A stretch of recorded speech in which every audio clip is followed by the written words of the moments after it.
Harapannya di daerah khusus itulah nanti mereka menjadi benar-benar penggerak bagi komunitasnya. Pengen ikut berkontribusi untuk memajukan anak-anak yang ada di daerah terpencil.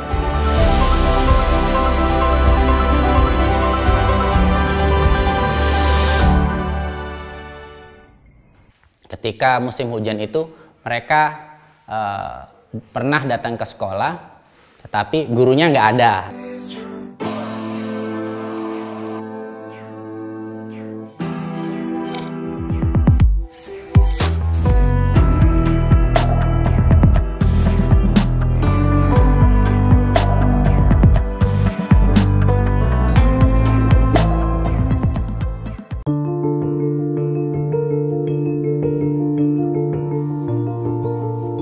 Membangun pendidikan dan meningkatkan kualitas manusia Indonesia dari pinggiran merupakan fokus utama pemerintah sebagai upaya memajukan kualitas pendidikan di daerah khusus atau daerah yang berada di wilayah terdepan, terluar, dan tertinggal 3T.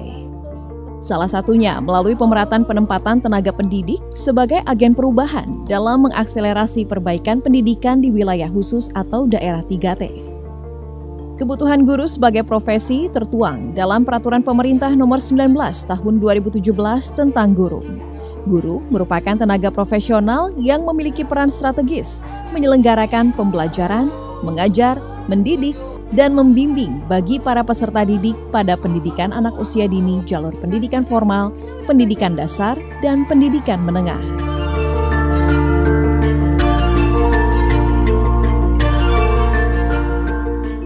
Untuk meningkatkan kompetensi guru di daerah 3T, sekaligus mendorong terwujudnya sosok guru yang unggul dan berkarakter untuk ditempatkan di daerah 3T, pemerintah menyediakan program pendidikan profesi guru 3T untuk menyediakan kebutuhan guru yang siap mengabdi di daerah 3T, sehingga dapat mendidik anak bangsa menuju Indonesia Emas di tahun 2045. Harapannya di daerah khusus itulah nanti mereka menjadi benar-benar penggerak bagi komunitasnya, sebagaimana arah kita bahwa program guru penggerak ini adalah pemimpin pembelajaran.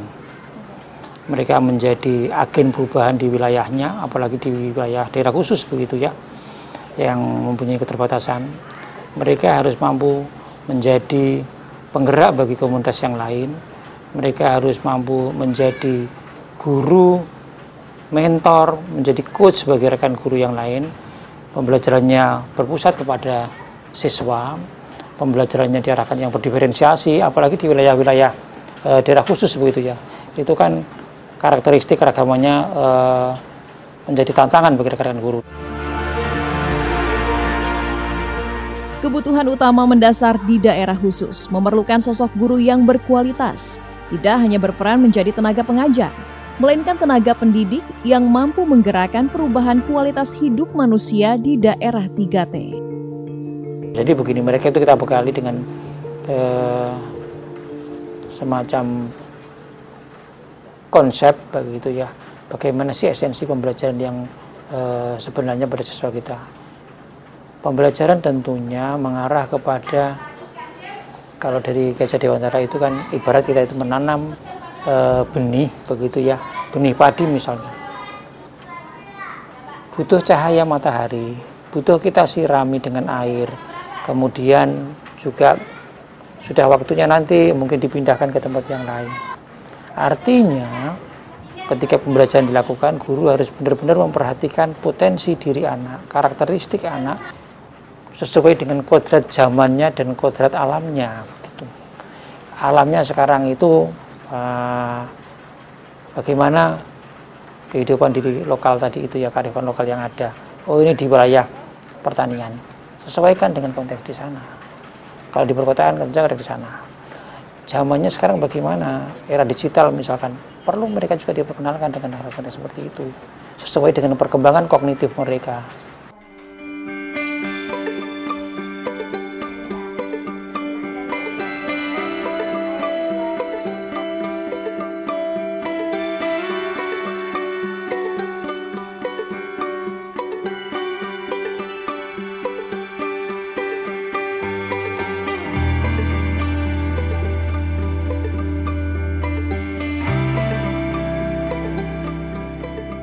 kebutuhan kita akan guru sampai tahun 2024 itu memang kurang lebih 1 juta lebih sedikit lah, mungkin 1.050.000 atau berapa gitu ya. Maka diberikanlah kesempatan untuk mengisi posisi-posisi tersebut, karena itu termasuk di dalamnya yang pensiun rata-rata per tahun itu mungkin 80.000 orang yang pensiun ya, untuk segera bergantian. Kalau kita berbicara ASN atau P3K, maka syaratnya tentu harus melewati tes. Dan tes-tes tersebut banyak yang mengatakan kenapa katakanlah Dharma Bakti kami mengajar sekian 17 tahun, sekian 20 tahun tidak dihargai. Kita beri afirmasi. Oleh karena itu, saya menyambut baik program yang disebut sebagai guru terdepan.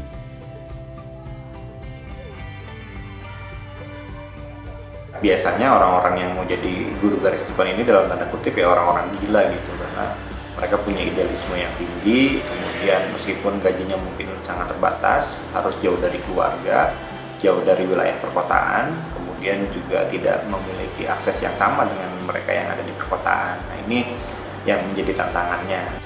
Jadi makanya guru ini menjadi sangat penting. Bagaimana pemerintah pusat kemudian bisa mendorong misalnya lembaga-lembaga pendidikan yang ada di daerah-daerah, kampus-kampus daerah misalnya, untuk lebih banyak memproduksi guru. Memproduksi dalam arti mencetak guru-guru berkualitas.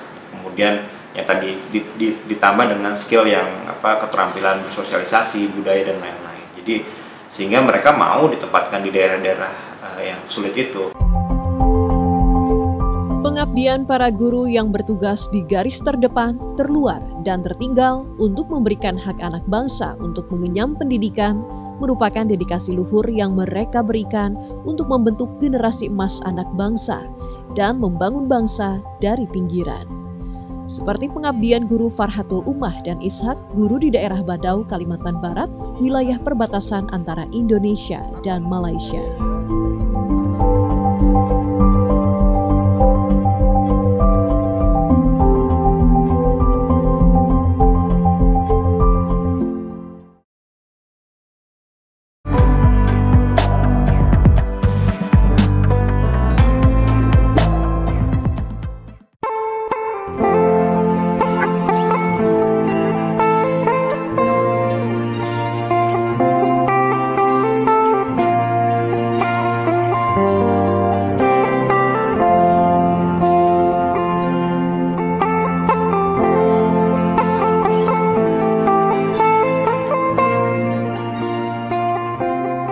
Saya Willy Ferdinandus Kou. Saya kepala sekolah di SMP Negeri 1 Badau. SMP Negeri 1 Badau ini terletak di daerah perbatasan. Salah satu perbatasan yang ada di Indonesia yaitu Nangabadau. Sekolah kami ini jaraknya dari Malaysia itu kurang lebih 3,5 kilo. Dari sekolah ini ke PLBN itu 2 kilo, kurang lebih ke sana 1,5 kilo. Anak-anak yang bersekolah di SMPN 1 Badau sebagian besar merupakan anak dari orang tua yang bekerja di perkebunan sawit ataupun anak pekerja migran Indonesia. Sebagian besar anak-anak harus menempuh jarak yang cukup jauh untuk ke sekolah.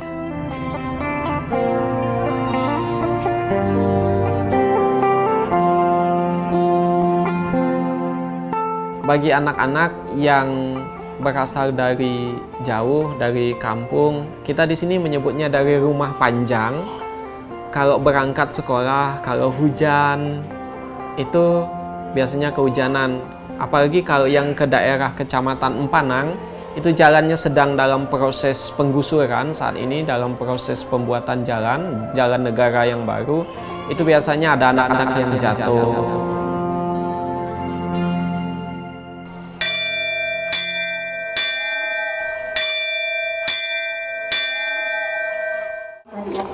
Setelah ukur suhu, nanti kalian ambil sampahnya yang di bawah jendela ya nak ya.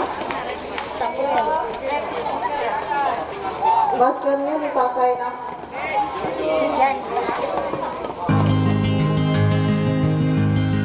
Nama saya Ishak, usia 35 tahun. Saya guru pelajaran agama Islam di SMP Negeri 1 Badau.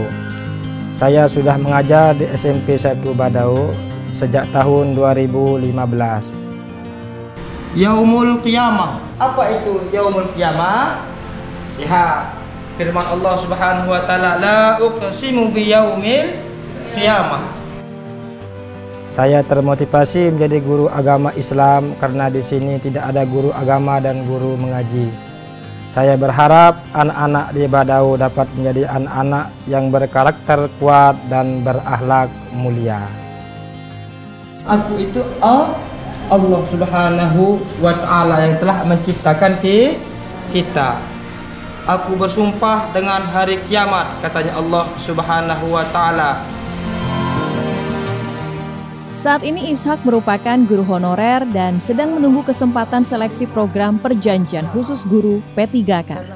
Namun semangatnya untuk mengajar tidak pernah padam.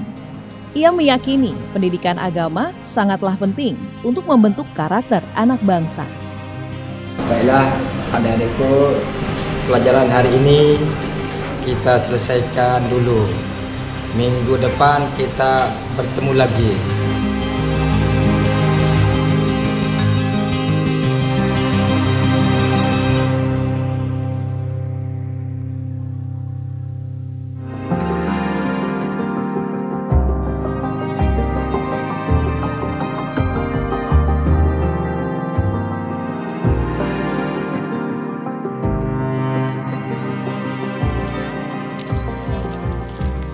Nama saya Farhatul Umah, usia 32 tahun. Asal saya dari Temanggung, Jawa Tengah. Saya pengajar dari program Guru Garis Depan sejak tahun 2017.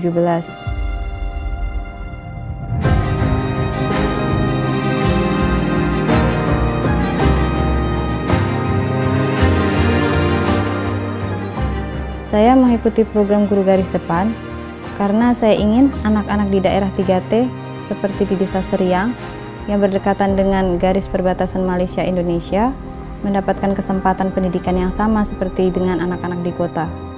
Saya ingin mengubah paradigma anak-anak di perbatasan. Dulu anak-anak taunya mereka sekolah terus kerja di Malaysia.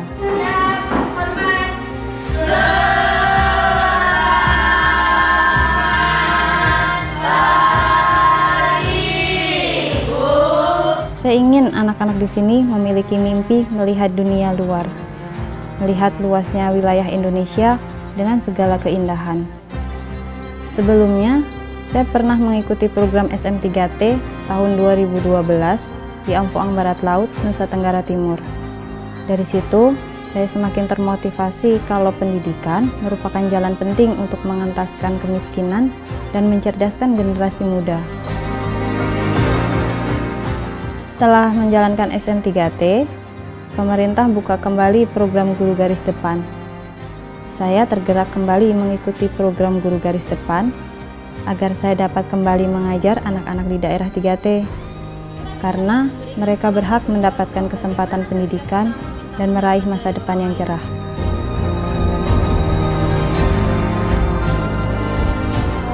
Tantangan ketika saya ngajar di sini, ketika saya mengikuti GGD ini, yang pasti pertama adalah bahasa. Di sini pun mereka masih banyak yang menggunakan bahasa daerah. Bahasa daerahnya pun di sini karena suku Dayak itu beraneka macam, di sini mereka menggunakan bahasa Iban. Nah, di situ ada kendalanya karena ketika saya ngomong pakai bahasa Indonesia, mereka masih banyak yang belum paham sepenuhnya apa yang saya sampaikan. Apalagi saya ngajarnya bahasa Inggris, jadi tiap hari pun saya tidak pernah ngomong pakai bahasa Inggris karena mereka dari bahasa Indonesia saja masih belum banyak yang paham. Udah kena tuh apa? Ibu udah paham loh? Oh, udah betul. Dan kayak nggak usah pakai bahasa itu, udah paham loh. Nanti ibu jawab pakai bahasa Jawa gimana?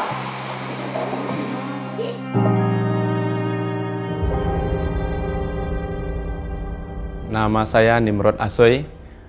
Saya sebagai kepala sekolah di SMP Negeri 3 berasrama Badau, yang mana letak sekolah ini sekitar 13 km dari PLB atau perbatasan di Kecamatan Badau, Kabupaten Kapuas Hulu.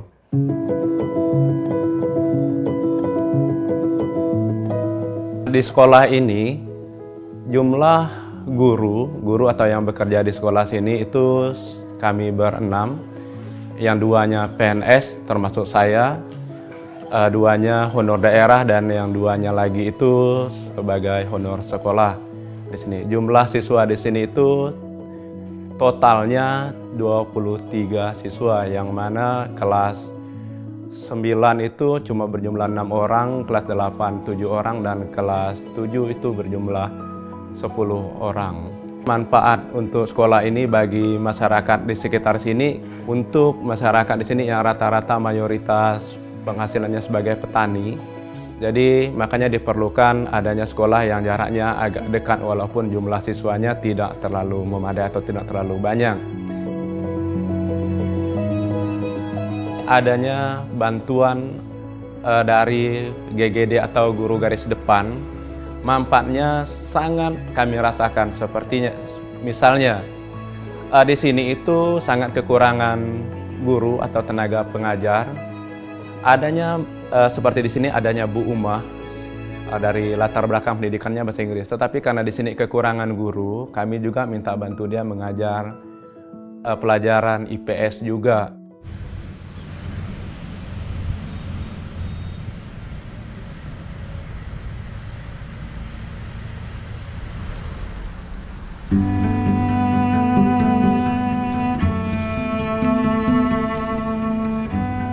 Untuk kebutuhan guru sendiri, untuk 3 tahun terakhir ini kita targetkan terpenuhi sebanyak 3.072 guru yang kita sebar, memang khusus untuk di pedalaman dan daerah terluar dan terdepan. Ini dalam waktu tahun 2021, 2022, dan tahun 2023.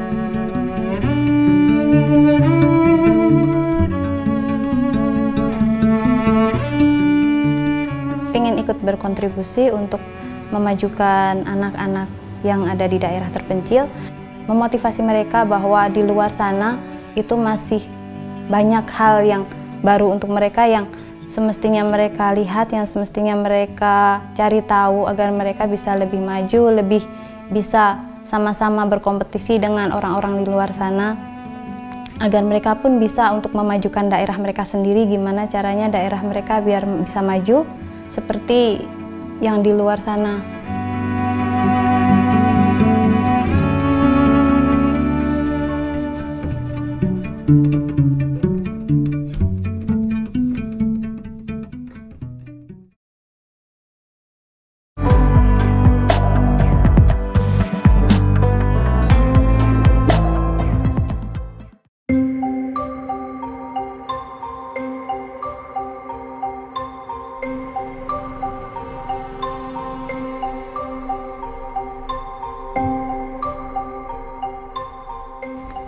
Perkenalkan, nama saya Vigian Deni Arola, asal saya dari Bandung. Pertama kali saya mengikuti program ini diangkat dari SM3T pada tahun 2011. Kita melakukan mengajar di daerah terpencil selama 1 tahun di Kabupaten Kupang.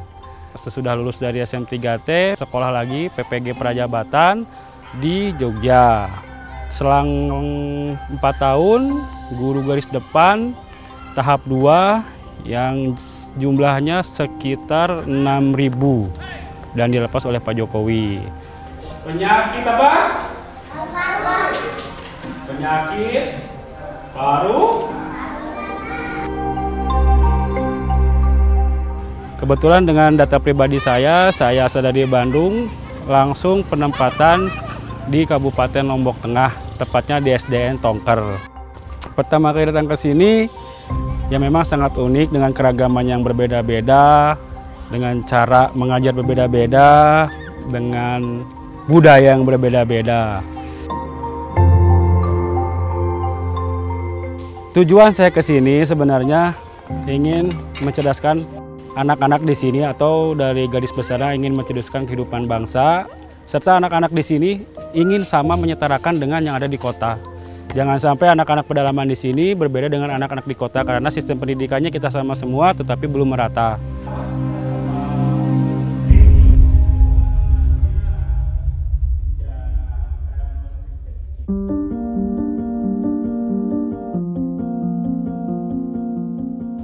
Tugas kami di sini selain mengajar juga mengawasi bahkan membimbing anak-anak ini, dikarenakan bimbingan atau nasihat dari orang tua sangat jarang di SDN Tonggar ini, bahkan di desa ini.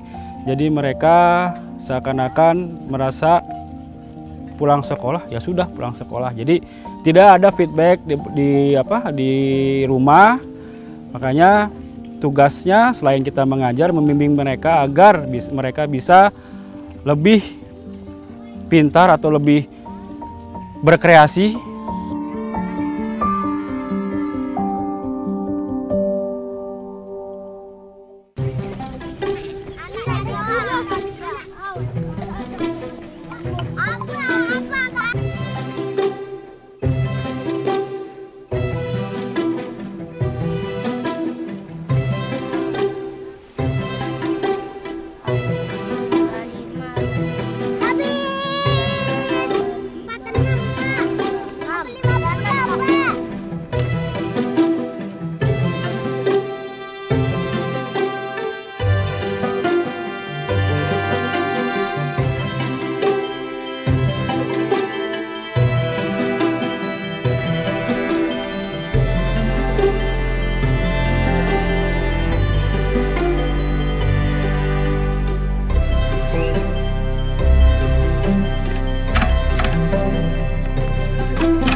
Saya memilih lokasi Lombok karena merupakan tempat yang sangat eksotis kalau bagi saya dan sangat menarik.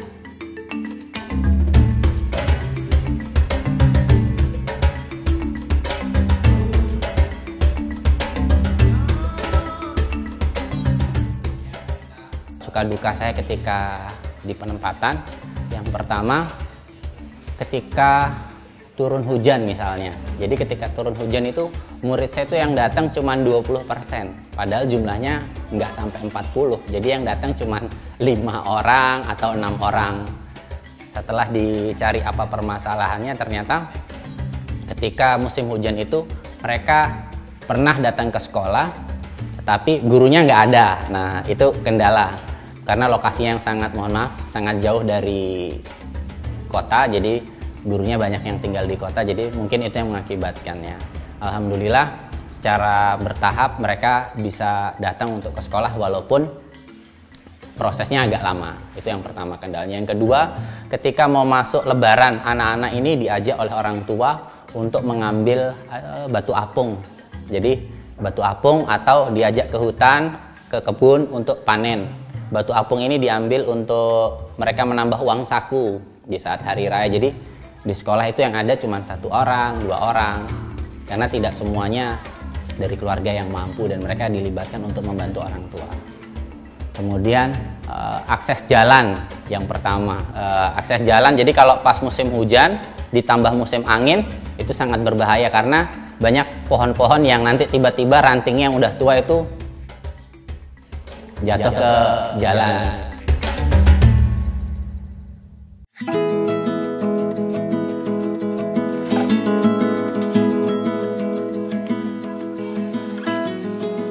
Motivasi saya mengikuti program Guru Garis Depan karena di sana mempunyai tantangan tersendiri, di mana di awal kita sudah diberitahu bahwa sekolah yang akan dituju itu sekolah yang ada di pinggiran atau di pelosok, bahkan di perbatasan yang untuk aksesnya saja itu terbatas.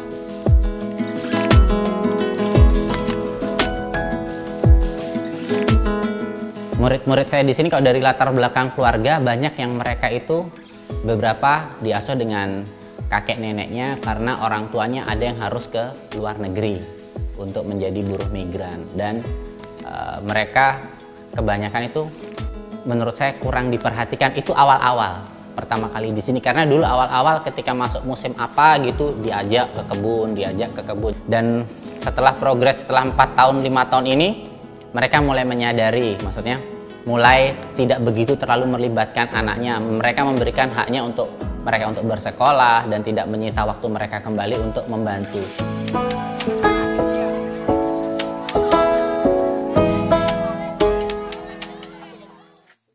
sesuai dengan kebijakan pemerintah pusat, kami di Lombok Tengah itu mendapatkan 26 orang, dan itu sudah tersebar di seluruh sekolah-sekolah yang dulu kategori terpencil, yang di pinggir-pinggir. Nah, itu sampai hari ini mereka bertugas ya sebagai guru di sana. Jadi alhamdulillah ya, dengan adanya guru garis depan ini juga pemerintah Kabupaten Lombok merasa sangat terbantu, karena itu program pemerintah pusat yang ditempatkan di daerah kami. Ingat dari pesan dosen saya, Profesor Tatang Herman, dosen di UPI di Basic Science Matematika. Beliau menyampaikan bahwa menjadi seorang guru itu resiko. Jadi dia menekankan jadilah guru yang baik atau tidak sama sekali. Nah, kata tidak sama sekali itu banyak alasan yang harus direnungkan, atau guru yang baik itu seperti apa. Jadi kalau bisa mendidik dari daerah yang pinggiran dulu, karena di kota guru-guru itu banyak, yang dari kota mau ke desa atau ke dusun itu sangat jarang. Jadi di sana nanti kamu akan menemukan tantangan yang berbeda. Nama saya Julian Tari. Saya sekolah di SDN Tongkar. Umur saya 6 tahun. Cita-cita saya menjadi poluan. Perkenalkan, nama saya Yulita Adriana Lintung, kelas 8 di SMP 3 Berasrama Badau. Saya suka pelajaran bahasa Inggris biar bisa jadi diplomat. Perkenalkan, nama saya Vibet Edra Ananta. Saya kelas 9 dari SMPN Negeri 1 Badau. Dengan adanya guru dan sekolah perbatasan, saya akan berusaha belajar sebaik-baiknya untuk mengejar cita-cita saya, yaitu menjadi seorang polisi.